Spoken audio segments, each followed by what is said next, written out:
Hello everyone and welcome to the Transit Nomad family, checking out city buses in Kuala Lumpur, Malaysia vlog experience.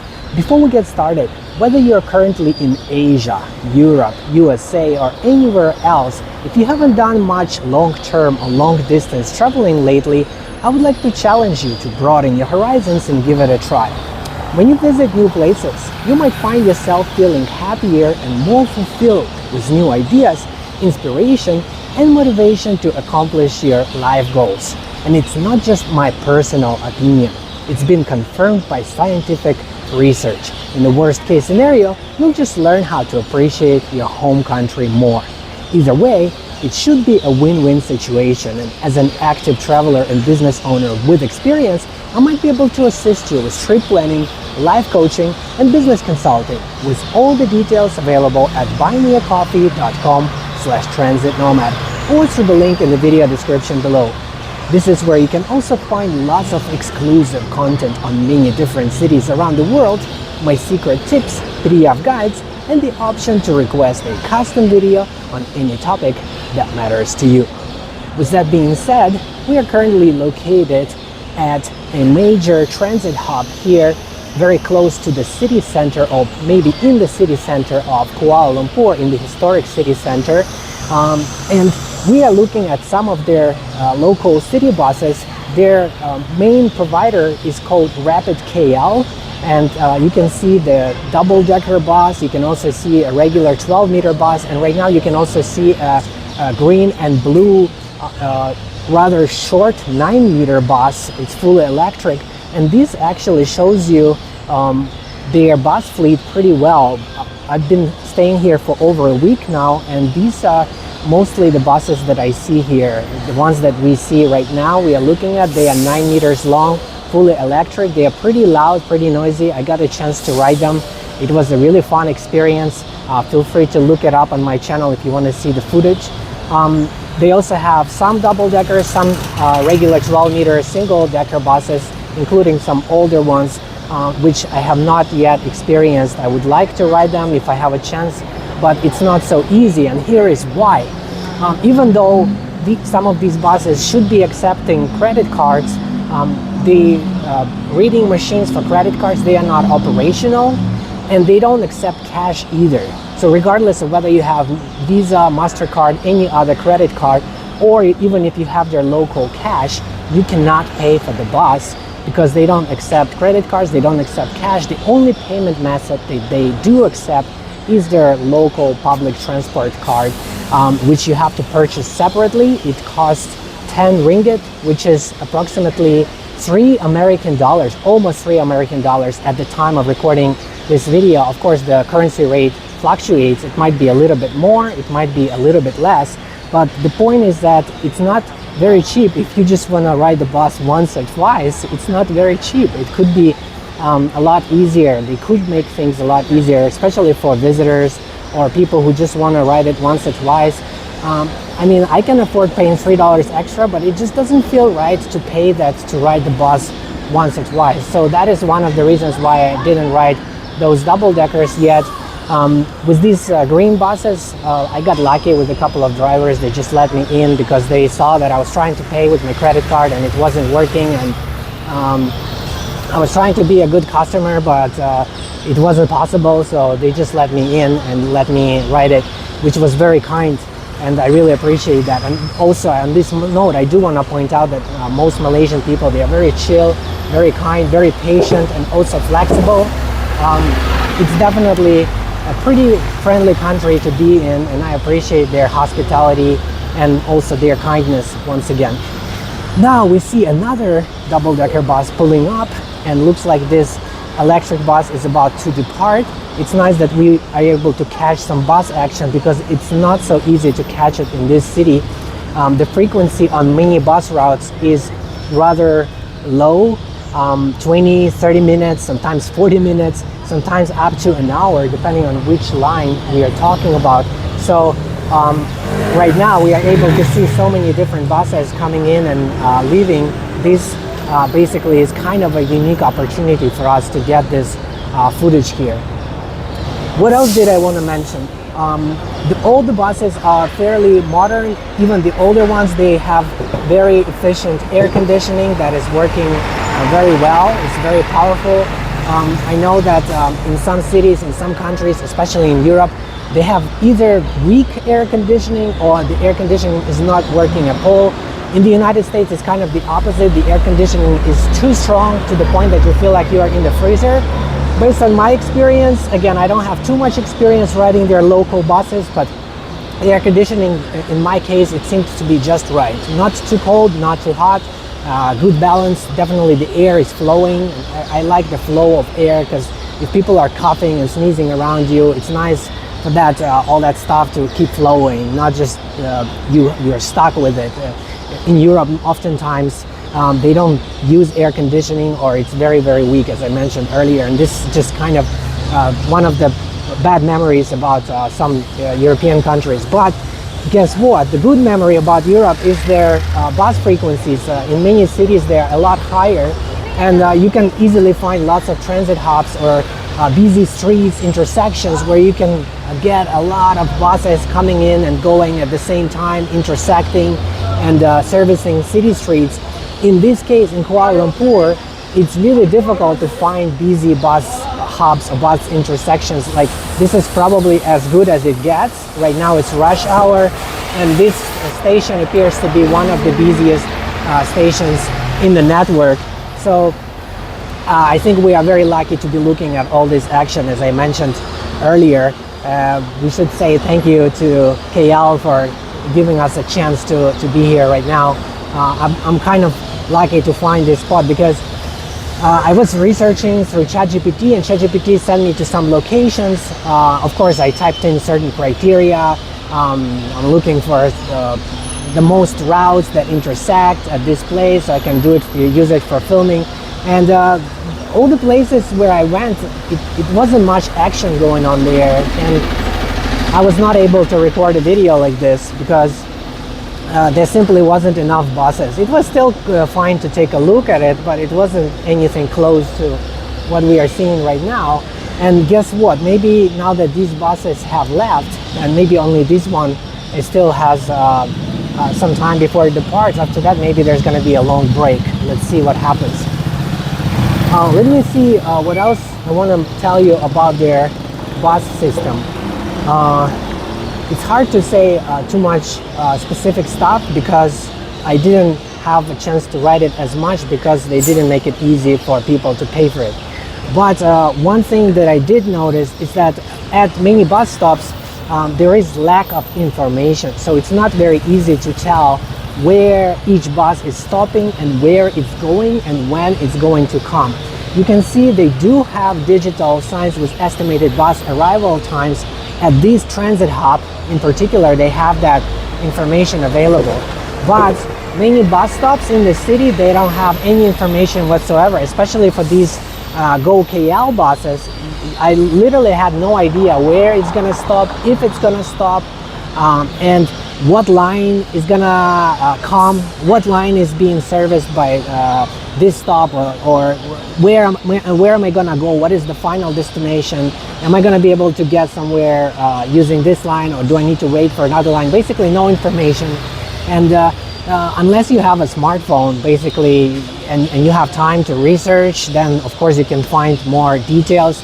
But if you don't have the time to deal with that, then that explains why many of these buses, the green and blue ones, despite looking so cool, they are usually empty, because most visitors and foreigners, they have no idea how to use them because they cannot pay for it. And even if they could pay for it, it's still not clear how to find the right line and how to figure out where it's going to go and where it's going to stop, and what are the alternatives and how long it's going to take and all that stuff. So they could definitely improve this, and I feel that this Go KL network, it has so much potential because the city is full of visitors, full of foreigners, and everybody wants to explore. And if they could just post some maps with basic information, it doesn't even cost that much money to implement something like this. It would go a long way. If people can see, okay, this line stops here and that line stops here, and the frequency on this line is every 5 minutes or every 7 minutes, and you can wait right here and you can reach this destination and that destination. Okay, this is already better than nothing if you already have this kind of basic info, because oftentimes there is no information at all, and you just have to do a lot of research beforehand, which not a lot of people are willing to do, because there is so much other stuff they have to deal with in their life.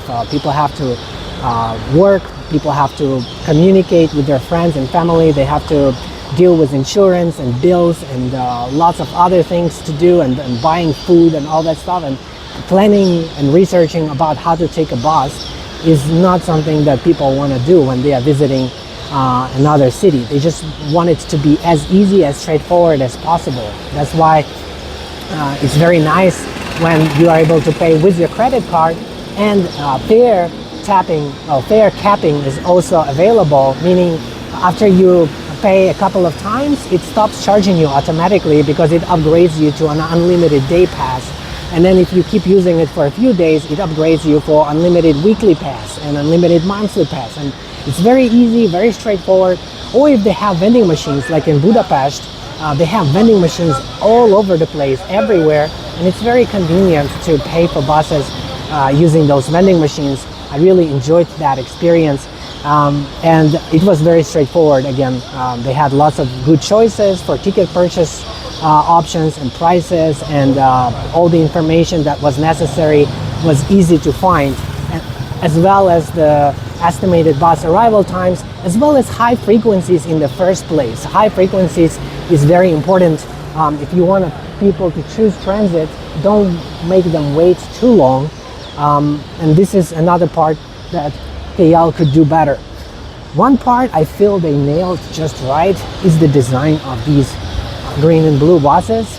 I don't know, you guys maybe don't agree with me, but I love the lime green color, and especially when it's sunny. Right now it's kind of starting to get dark, but this bus looks really awesome. I feel that it's really nice and modern and elegant at the same time, and the color, everything is just right. I think it's really cool. So as far as the design, it's very nice. Also, the bus has plenty of seats inside. The interior is pretty comfortable. I wish I could show you, but I don't have the local transport card, unfortunately. I'm still not sure if I'm gonna get one or not, because I'm staying here only a couple of weeks and I'm living exactly in the city center, so I don't really need to use public transportation that much. I'm kind of walking around most of the time, and it's kind of unnecessary. When I ride MRT or monorail or LRT, I usually use credit cards, so it's not really necessary for me to buy their local transport card. But maybe I'll do that just because I want to film these public transport videos more inside buses. Although I did notice that when I film inside buses, oftentimes the sound is not so good because it's kind of noisy inside the bus, and if I'm talking at the same time, it creates this kind of extra sounds, and the mic basically it cannot handle it. And unfortunately, there's no way to lower the gain on the mic that I'm using. I'm trying to go with the simplest and most portable setup for these videos, because it takes time to set it up and move it around and carry it around, and I cannot carry heavy equipment every time I go to explore the city. So this mic is the smallest lapel mic in the world, but the problem is that you cannot lower the gain. So if the sound is too loud, it starts peaking, and then it becomes distorted and terrible. But guess what? There's nothing I can do about that, because I cannot lower that input sensitivity, and that leaves me with no choice but to think strategically when I talk, when I don't talk. Maybe if I'm inside the bus, I should just let the video roll and don't talk that much, and try to talk before boarding and then after leaving. That is something that is better than just talking while the bus is in motion, because then it's really terrible. And I've had to redo a lot of videos because of that, and as you can imagine, that is a pretty time-consuming process. You can see the LRT over there upstairs. It's very interesting because it's called LRT, but it reminds me more of MRT or metro or subway or elevated subway. I'm not sure if it really is light rail. It really looks more like, it feels more like heavy rail transit system. Definitely pretty high capacity. The trains are pretty long. They feel like trains. And when I tried to research about this, why it's called LRT, the AI told me that it's because during the 90s when it was being built, this term was not clearly defined, and it could be defined in many different ways, and for that reason they called it LRT, even though according to the current data and current classification it should be called MRT or something like that. So maybe they should do some kind of rebranding at some point and change the name, but at this time it's called LRT. And it does have some differences when it comes to comparing that with their local MRT. MRT trains are longer and they are higher capacity, so it still makes some sense.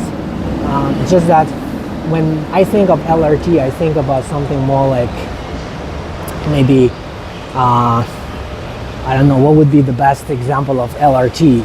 Maybe you can let me know in the comment section below, because I'm not really an expert, but I think more of a tram, high-speed tram with fewer stops, and basically that's what I think about. I don't think of a train as LRT. So as I was saying earlier, coming back to the topic of buses, it's not so busy when it comes to the bus action in KL.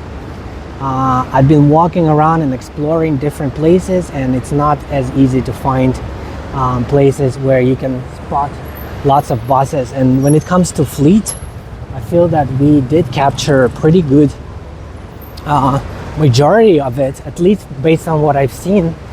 They don't have any kind of vintage buses or anything like that. Everything is fairly modern.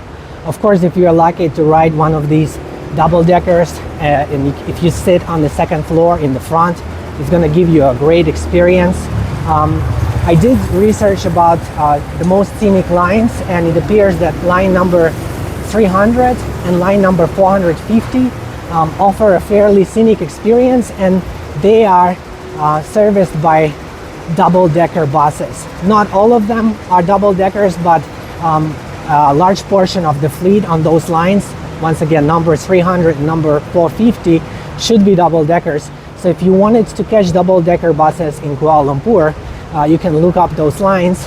One of them departs from here, I believe, and you might be able to have that kind of scenic public transport experience. Also, the red LRT line, I just rode it. It's such a beautiful scenic experience, really highly recommended. The outdoor line, it's a very long ride, but you can stand in front of the train. It's a driverless train, so you're able to see the unobstructed view as if you are the driver of the tracks and all the trains that are going in the opposite direction, as well as the city skyline. With that being said, I'm currently in East and Southeast Asia for a few months, and during this time I'm recording lots of exclusive content, comparing many different cities in the region to help you decide which ones you should visit, while also saving you lots of time and money with practical tips on how to get the most out of your trip. For example, Singapore is one of the most expensive destinations in the world, but I know a way how you can save hundreds or maybe even thousands of dollars when visiting Singapore, and it's not something that others talk about on YouTube or other social media platforms. So head over to buymeacoffee.com/transitnomad or use the link below to get access to my most helpful exclusive content that covers Singapore, Kuala Lumpur, Bangkok, Hong Kong, and many other cities in Europe, Asia, and the United States. Thank you everyone for watching, commenting, liking, and subscribing. I appreciate you being a part of the Transit Nomad family and look forward to seeing you in the next one. Bye-bye.